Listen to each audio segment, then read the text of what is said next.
మంచిది. పోయిన ఆదివారం మనం చదువుకున్నటువంటి వాక్యం ఏంటంటే అపోస్తుల కార్యాల గ్రంథం 2వ అధ్యాయం 42వ వచనం మనం చదువుకున్నాం.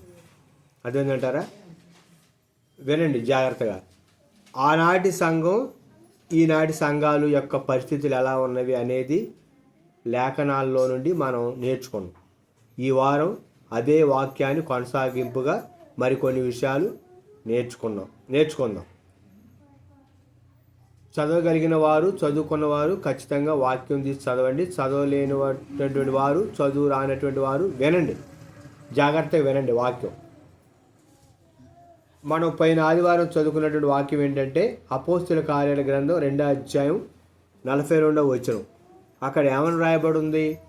వీరు అపోస్తుల బోధ ఎందును, సహవాసమందును, రెట్ట విరుచుట ఎందును, ప్రార్థించుట ఎందును ఎడతెగక ఉండిరి. అపోస్తుల కార్యాల గ్రంథం 2వ అధ్యాయము 42వ వచనం, పేజీ నంబరు 105. అదేందమ్మా, పేజీ నెంబర్ 105. ఇక్కడ వాక్యంలో ఉన్నటువంటి విషయం ఏంటంటే వారు ఎడతెగక ఉండిరంట. ఎలా ఉన్నారు? ఎడతెగక అంటే ఎప్పుడు, ఎల్లప్పుడూ ఉన్నారంట. ఎల్లప్పుడూ ఏ విషయాల్లో వాళ్ళు ఉన్నారు? వాక్యం వినే విషయంలో ఉన్నారు, సహవాసం విషయంలో ఉన్నారు, రొట్టె విరిచే విషయంలో ఉన్నారు, ప్రార్థించే విషయంలో కూడా ఉన్నారు. ఎవరు వారు? ఆది సంఘం వారు, ప్రారంభ సంఘం వారు. మరి ఇప్పుడు ఉన్నటువంటి సంఘం వారు ఎలా ఉంటున్నారు? అప్పుడప్పుడు ప్రార్థన. ఎప్పుడు ప్రార్థన? అప్పుడప్పుడు. గుర్తొస్తే ప్రార్థన, లేకపోతే లేదు. అలా ఉంటున్నారు ఈనాటి సంఘాల్లో ఉన్నటువంటి విశ్వాసుల యొక్క పరిస్థితి. ఎప్పుడు ప్రార్థన? బాధ వస్తే ప్రార్థన, బాధ రాకపోతే ప్రార్థన లేదు. అలా ఉంటున్నారు ఈనాటి సంఘాల్లో ఉన్నటువంటి విశ్వాసులు. మరి అలా ఉండాలా, ఉండకూడదా? అలా ఉండకూడదు. ఎప్పుడు మనం దేవుని యొక్క సన్నిధిలో ప్రార్థనా జీవితం కలిగి ఉండాలి. ఆరాధన క్రమం ఏంటంటే వినండి, అపోస్తుల యొక్క ఆరాధన క్రమం ఏంటంటే వాళ్ళు అపోస్తుల యొక్క బోధలోను, ఆది సంఘం సహవాసంలో, రొట్టె విరుచుట్లో, ప్రార్థించుట్లో ఉన్నారు. అది ఆది సంఘం యొక్క క్రమం. ఈనాటి సంఘం యొక్క క్రమం విధానాలు ఏమవుతుందంటే ఎప్పటికప్పుడు మార్పు చెందుతూ ఉంది. ఆరాధన ఈనాడు పరిస్థితులు ఎలా ఉన్నాయంటే, ఆరాధన అంటే ఏంటి? ఆరాధన అంటే చాలా చోట్ల ఎలా ఉందంటే లైటింగ్. ఆరాధన అంటే ఏంటి? లైటింగ్. లైట్లు పడతా ఉండాలి ఆరాధనలో. అదేంటంటారా? వెనక వైపు ఏముండాలంటే డెకరేషన్ ఉండాలి. వెనక వైపు ఏముండాలి? డెకరేషన్. తర్వాత ఏంటంటే సౌండ్ బాగా ఎక్కువగా ఉండాలి, సౌండ్ ఉండాలి.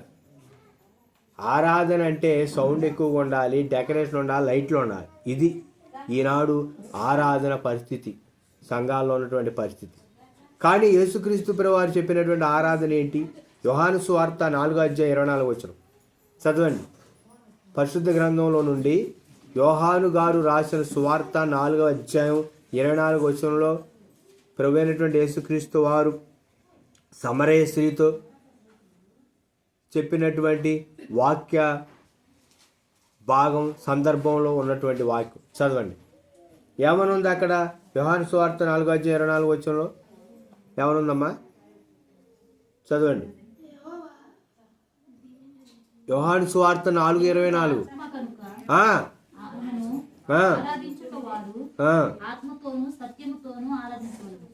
దేవుడు ఎవరు? ఆత్మ. దేవుడు ఎవరండి? ఆత్మ.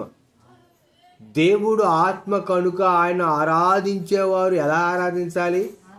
ఆత్మతోనూ సత్యముతోనూ ఆరాధించాలంట. ఆత్మతో అంటే పరిశుద్ధాత్మ దేవుని యొక్క సహాయముతో మన ఆత్మలో నుండి. సత్యము అంటే ఏంటంటే వాక్యమే సత్యం. ప్రభువైన యేసుక్రీస్తు వారు ఏమని చెప్తారంటే నీ వాక్యమే సత్యము అని ఉంది. వాక్యం అనేది ఏంటిది? సత్యం, నిజం. వాక్యం కానిదంతా ఏంటి? అసత్యం, అబద్ధం. అర్థమంటారా? ఈ పరిశుద్ధ గ్రంథంలో పరిశుద్ధాత్మ దేవుని యొక్క సహాయంతో రాయబడినటువంటి ప్రతి మాట కూడా వాక్య ఆధారం, సత్యం. దీనికి మించింది ఏది చెప్పినా కూడా అది ఎటువంటిదిగా అసత్యం అన్నమాట. కనుక ఆది సంఘం వారు పాటించినటువంటి నియమాలు ఏంటంటే ఆరాధన క్రమాన్ని వారు పాటించారు. ఈనాడు మనం అలా ఉండకూడదు. ఆత్మతో సత్యముతో దేవుణ్ణి ఆరాధించాలి అని సమరయ స్త్రీతో ప్రభువైన యేసుక్రీస్తు వారు చెప్పారు. ఆరాధించే కాలం వస్తుంది. ఆ కాలంలో వినండి అమ్మా, ఆనాడు యెరూషలేములో ఆరాధించారు దేవుణ్ణి. సమరయులు అయితే ఆ గెరేజీము కొండ మీద ఆరాధించారు. కానీ ఒక కాలం వస్తుంది, ఆ కాలంలో ఆత్మతో సత్యముతో ఆరాధిస్తారు. అదేంటంటారా? అది అమ్మా, అది ఇప్పుడే వచ్చి ఉన్నదని యేసుక్రీస్తు ప్రభువారు చెప్పారు. మనము ఈ చివరి దినాల్లో ఉన్నటువంటి మనం ఆత్మతో సత్యముతో దేవుణ్ణి ఆరాధించాలి. అదేంటారా? దేవుడు ఎవరంటే ఆరాధనకు యోగ్యుడు.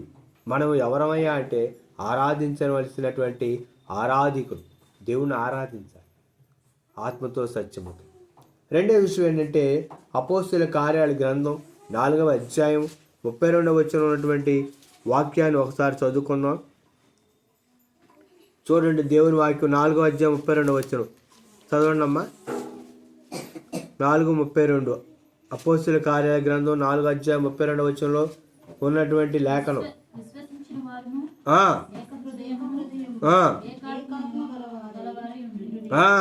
విశ్వసించిన వారందరూ ఎవరంట?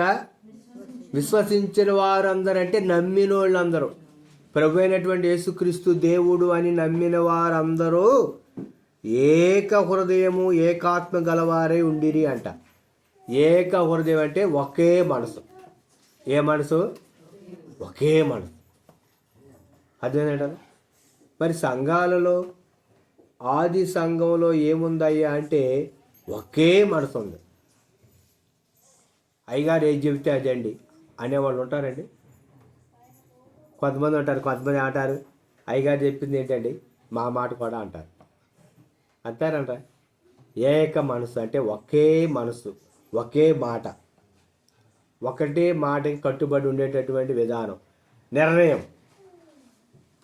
దాన్ని ఏమంటారంటే ఒకే మనసు అంటారు. ఈరోజు గృహాలలో ఒకే మాట అంటే ఒకే మనసు ఉందండి. తండ్రి ఒక మనసు అయితే తల్లి ఒక మనసు, కొడుకు ఒక మనసు అయితే కూతురు ఒక మనసు, ఏక మనసు లేదు.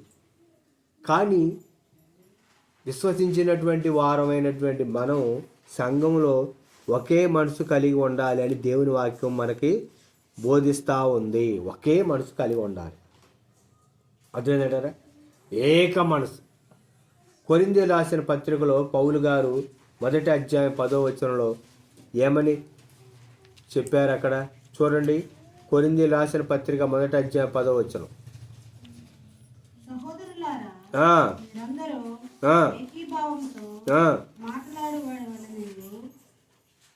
చదువమ్మా.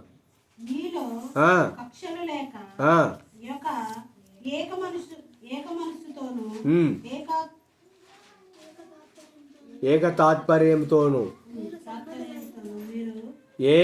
మీరు మీలో ఏముండకూడదు?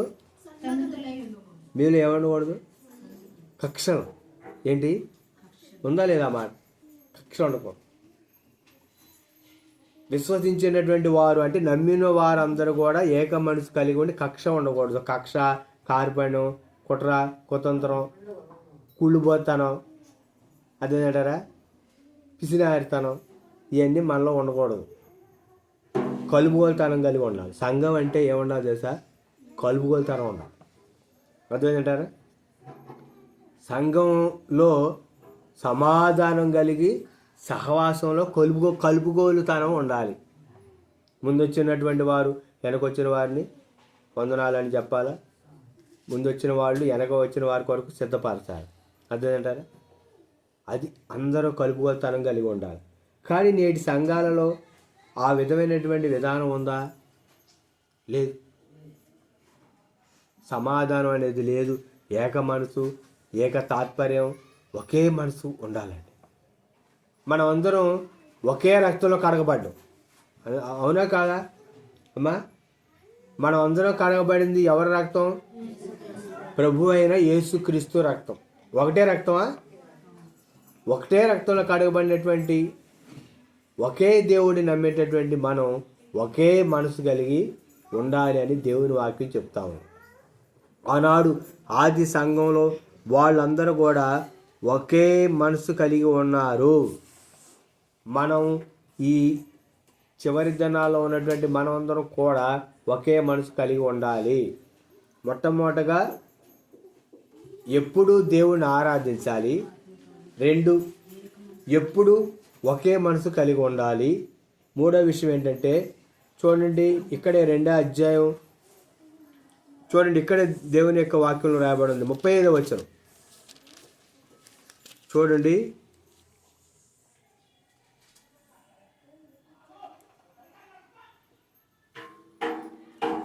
క్షమించాలి, చూడండి దేవుని యొక్క వాక్యంలో 4:35 చదవండి అమ్మా. 4:35 4:35 వచ్చిన లేదా? అపోస్తలుల కార్యాలు 4:35 చదవండి. చదవాలి. 4:35 అపోస్తలుల కార్యాలు 4:35 వారు ప్రతివానికి వాని అక్కర కొలది కనుక వారిలో ఎవరికి కొదువ లేకపోయెను. వారు ప్రతి వానికి వాని అక్కర కొలది పంచిపెట్టిరి గనుక వారిలో ఎవరికి కొదువ లేకపోయెను. అదేంటంటారా? ఎక్కువ ఉన్నోళ్ళు తక్కువ ఉన్నోళ్ళకి ఇచ్చారు. అప్పుడు అందరికీ ఏమైంది? ఇప్పుడు మీకు అర్థమయ్యేటట్టు చెప్తా. ఒక ముద్ద తక్కువ ఉందనుకో పళ్ళెంలో, ఒక ముద్ద పళ్ళెలో ఒకరికి ఎక్కువ ఉందనుకో, ఆ ముద్ద తీసి ఎడకి పెట్టారు. అప్పుడు అందరి పళ్ళెంలో సమానం. వాళ్ళందరూ ఏమనుకున్నారంటే వారందరూ కూడా సమిష్టిగా పంచి పెట్టారంట. దేవుని యొక్క వాక్యంలో ఉన్నటువంటి విషయం ఏంటంటే వాళ్ళందరూ కూడా సమిష్టిగా పంచిపెట్టారు. వాని అక్కర కొలత పంచిపెట్టారు కనుక వారిలో ఎవరికి కొదువ లేకపోయాను. అంటే దీని అర్థం ఏంటంటే అవసరతలో ఉన్నవారికి సహాయం చేశారు. ఆది సంఘంలో ఉన్నవారు అర్థమేంటారా? ఆది సంఘంలో ఉన్నవారు అవసరాలు ఉన్నవారికి సహాయం చేశారు. మరి నేటి సంఘాలలో పరిస్థితి ఎలా ఉంది? అవసరాలు ఉన్న వాళ్ళకి సహాయం చేస్తున్నారా?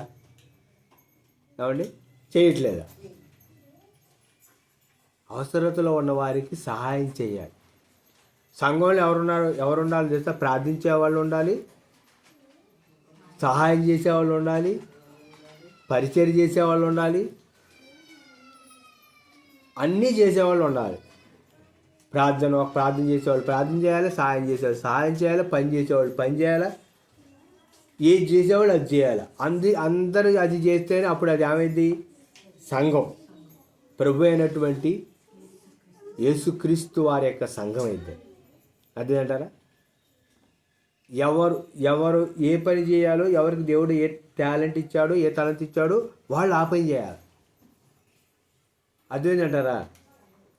ఇప్పుడు కొండ ఉందనుకోండి,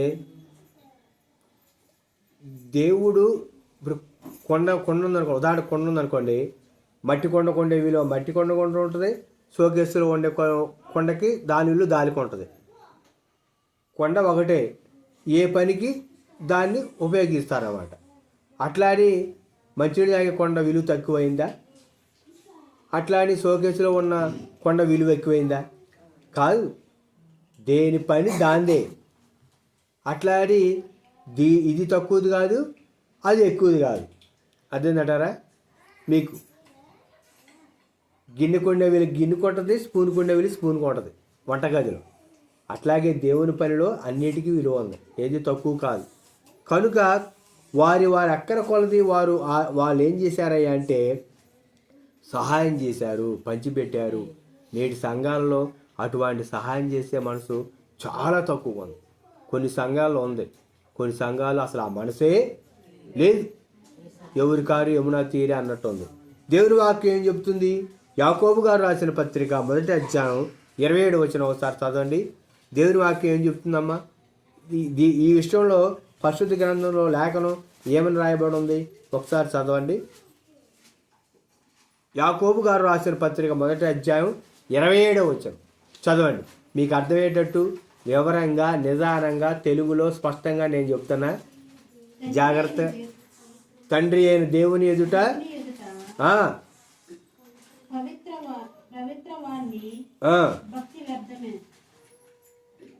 చదవాలి. తండ్రి అయిన దేవుని ఎదుట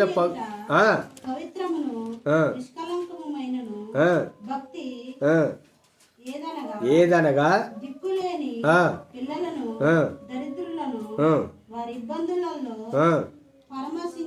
పరామర్శించి ఇహలోక మాల్యం అంటకుండా తను తాను కాపాడుకుంటే అదంటారా? అంటే విధవరాళ్ళను ఇబ్బందులు ఏం చేయాలి? పరామర్శించాలంట. అదేంటారా? ఏమన్నా ఎట్లా ఉన్నారు, బాగున్నారా, మరి మంచి గడుపుతుందమ్మా ఇల్లు, ప్రార్థన చేద్దాం, దేవుడు సహాయం చేస్తారు, ఇది పరామర్శ. అదేంటారు? ఇబ్బందిలో పరామర్శించారు. నిజమైనటువంటి విశ్వాసులు ఎవరయ్యా అంటే ఇబ్బందిలో పరామర్శించేవారు. ఏమండి మీకు క్వశ్చన్ చెప్తానండి, సంతోషంగా ఉన్నప్పుడు అందరూ వస్తారండి, కానీ దుఃఖంలో ఉన్నప్పుడు పరామర్శిస్తారు చూసారా, వాళ్ళు నిజమైనటువంటి విశ్వాసులు, నిజమైనటువంటి సంఘం, నిజమైనటువంటి దేవుని పిల్లలు. పరామర్శించేవాళ్ళు. ఎప్పుడు పరామర్శించాలంట సిస్టర్ గారు? ఎప్పుడు పరామర్శించాలి? ఇబ్బందులో. ఎప్పుడు? ఇబ్బందులు. అది దేవుని వాక్యం చెబుతున్న విషయం. కనుక ఇది 3వ విషయం. 4వ విషయం ఏంటంటే చూడండి, అపోస్తలుల కార్యాల గ్రంథం 5వ అధ్యాయం 41వ వచనంలో రాయబడిన మాట, శ్రమ. ఏంటి? ఆది సంఘం శ్రమ పడింది. చదవండి, ఆది సంఘం ఏం పడింది అయ్యా అంటే శ్రమ పడింది. అపోస్తలుల కార్యాల గ్రంథం 5వ అధ్యాయం 41వ వచనం చదవండి జాగ్రత్త. అక్కడ రాయబడిన మాట నేను చదువుతున్నాను, వినండి.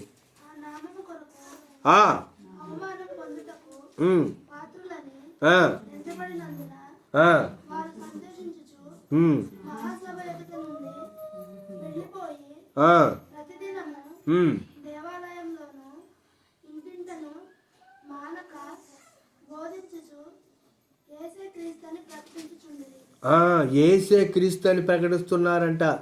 ఆ నామము కొరకు అవమానం పొందుటకు పాత్రులని ఎంచబడినందున వారు సంతోషించుచు మహాసభ ఎదురు నుండి వెళ్ళిపోయి. అదేంటంటారా? అపోస్తులు యేసుక్రీస్తు నామాన్ని బట్టి శ్రమపడినప్పుడు వాళ్ళు సంతోషించారంట, దేవుని వాక్యం చెప్తుంది. మరి ఈనాడు నేటి సంఘాల్లో ఉన్నటువంటి పరిస్థితి ఏంటి? శ్రమ ఉందండి, శ్రమ ఉందా ఇప్పుడు మనకు? ఎవరైనా యేసు ప్రభువుని బట్టి నిన్ను ఏమన్నంటే నువ్వు ఏం చేయాలంటే వాళ్ళని ఏం అనకూడదు. దేవుని వాక్యంలో ఏమని రాయబడింది? మత్తయి సువార్తలో, నా నామం నిమిత్తం జనులు మిమ్మల్ని నిందించి హింసించి అబద్ధముగా మీ మీద చెడ్డ మాటలు ఎలా పలుకున్నప్పుడు మీరు ధన్యులు, ఆనందించండి, సంతోషించండి, పరలోకంలో మీ ఫలము అధికమగును అని ఉంది. ఎవరు యేసు ప్రభువుని బట్టి మళ్ళీ ఏదైనా తిట్టాలనుకోండి, మౌనం అంటున్నాం మనం. అదే అంటారా? ఏంటి నన్ను పట్టుకొని అంత మాట అంటావా అని మనం ఎదురు అనకూడదు. బొచ్చు గత్తరించి వారు ఎదుటి గొర్రెపిల్ల ఎలాగైతే మౌనంగా ఉందో, యేసుక్రీస్తు ప్రభువారు వదక సిద్ధపడిన గొర్రెపిల్ల ఉన్నారు. మనం కూడా మౌనంగా ఉండాలి, మాటకి మాట అనకూడదు అని వాక్యం చెప్తా ఉంది. అదేంటారా? కనుక శ్రమ. నేటి సంఘాల్లో ఏం కావాలి? ఆశీర్వాదాలే కావాలి, కానీ శ్రమ ఉండకూడదు. వాక్యము తక్కువగా ఉంది, శ్రమ ఉండకూడదు. అదేంటారా? ఎప్పుడు ఏముండాలంటే ఆశీర్వాదం ఉండాలి. కానీ ప్రభువైన యేసుక్రీస్తు వారు ఏమని చెప్పారు? లూకాసు వార్త 9వ అధ్యాయం 23వ వచనంలో, ఎవడైనను నన్ను వెంబడింపగోరిన ఎడల తను తాను ఉపేక్షించుకొని ప్రతిదినము తన సెలవును ఎత్తుకొని నన్ను వెంబడింపవలెను. యేసు ప్రభు వారిని వెంబడిస్తున్నామంటే శ్రమ. శ్రమ శ్రమ లేకుండా నిత్యజీవం అనేది లేదు. అదేంటారా, ప్రభు నుండి యేసుక్రీస్తు వారు శ్రమ పడ్డారు మన కొరకు, మన పాపాలు కొరకు ప్రభు ప్రాణాన్ని పెట్టి రక్తం కాచి సెలవులో నశించిపోతున్నా నిన్ను నన్ను యేసుక్రీస్తు వారు ఏం చేశారు, రక్షించారు.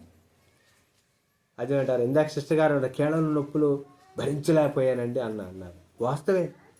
కానీ ప్రభు తల మీద ముళ్ళ కిరీటం పెట్టి ఆ ముళ్ళు దిగబడినప్పుడు రక్తం కారుతుంటే ఎట్లా ఉందండి? ఆయన ఈపు చాలు దున్నినట్టు దున్నారంట. అదేంటారా, ఆ ఒక్కొక్క ముళ్ళు అది ఎట్లా దిగబడితే ఏంటంటే అసలు మామూలుగా ఉండదు ఆ నొప్పి. అదేంటారా, కానీ ప్రభు మన కొరకు ఏం చేశారు, దాన్ని భరించారు. మనకి ఎప్పుడైనా బాధ కలిగినప్పుడు ఆయన పడ్డ బాధను గుర్తు తెచ్చుకుంటే మనకి ఉపశమనం. అర్థమైందా? ప్రభా నువ్వు నిజంగా సెలవులో ఎంత బాధపడ్డావు, ఆ ముళ్ళు దిగబడి రక్తం కారుతుంది ప్రభా, నిజంగా ఆ బాధ నువ్వు భరించావు, ఈ బాధను భరించడానికి నాకు ఓపిక సహనం ఓర్పు ఇవ్వండి అని మనం ఏం చేయాలి, ప్రార్థన చేసుకో. అర్థమైంటారా, ఆ కాళ్ళలో మేకులు, వీపు చాలు దుంతా చూసారా, మిరపచాలు అట్లా కానీ ఈపు దున్నబడింది, రక్తం గారిపోతుంది. చివరి రక్త బొట్టు వరకు మన కొరకు ప్రభువారు ఏం చేశారు, సెలవులో కార్చారు. ఆ ప్రాణత్యాగం విలువ గుర్తుంచుకుంటే మనం శ్రమను మనం భరించగలుగుతాం. అదేంటారా, ఆరో విషయం ఏంటంటే అపోస్తలుల కార్య గ్రంథం 6వ అధ్యాయం 4వ వచనంలో ఏమని రాయబడిందంటే, వాళ్ళు వాక్యం చదివారు, ప్రార్థన చేశారు, వాక్యమే జీవితం. వాక్యాన్ని ఎక్కువగా వాళ్ళు చదివారన్నమాట. వాక్యం చదవాలండి. ఏం చదవాలి? వాక్యం, దేవుని వాక్యం చదవాలి. మరి మీలో ఎంతమంది దేవుని వాక్యం చదువుతున్నారో ప్రతిరోజు నాకే తెలియదు, కానీ దేవుడికే తెలియాలి. వాక్యం చదవాలి.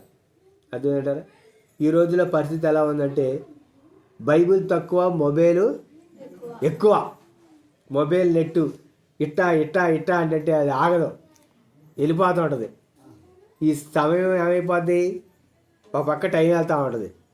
అర్థమేంటారా, పొయ్యి మీద పప్పు మాడుతున్నా సరే ఇది ఆగదు, ఇది ఎట్ట వెళ్ళిపోతూ ఉంటుంది. అంటే ఈ రోజులు ఏమైపోయారంటే ఫోన్కి బానిస అయిపోయారు. ఫోన్ అవసరం ఎంతవరకు అంతవరకే.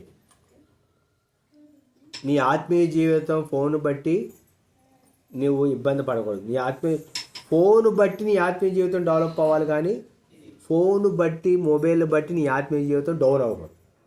అదేంటారా, దేవుని వాక్యం ఏం చెబుతా ఉంది, ప్రతిదానికి సమయము కలదు. ప్రతిదానికి ఏముందండి, సమయం ఉంది. కానీ దేవుని వాక్యం చదవాలి. అదేంటారా, చదువు వచ్చిన వాడు దేవుని వాక్యం చదవాలి. మరి చదువు రాని వాళ్ళు ఏం చేయాలా, వినాలి. వినటం వల్ల ఏం కలిగిద్ది, విశ్వాసం. అది విషయం. కనుక ఈరోజు పరిస్థితి ఏముందంటే మాటలు ఎక్కువ, ప్రార్థన జీవితం, వాక్యం చదవటం తక్కువ. మాటలు చదువుతున్నాను కానీ చేతలు లేవు. క్రియ, అదంటారు విశ్వాసం ఉండాలి, క్రియ ఉండాలి. క్రియ అంటే పని. అర్థమైంది మీకు? విశ్వాసము ప్లస్ క్రియ ఈజ్ఈక్వల్ టు ఫలితం. అర్థమైందంటారా, క్రియ లేని విశ్వాసం ఎటువంటిది, మృతం అని వాక్యం ఉంది.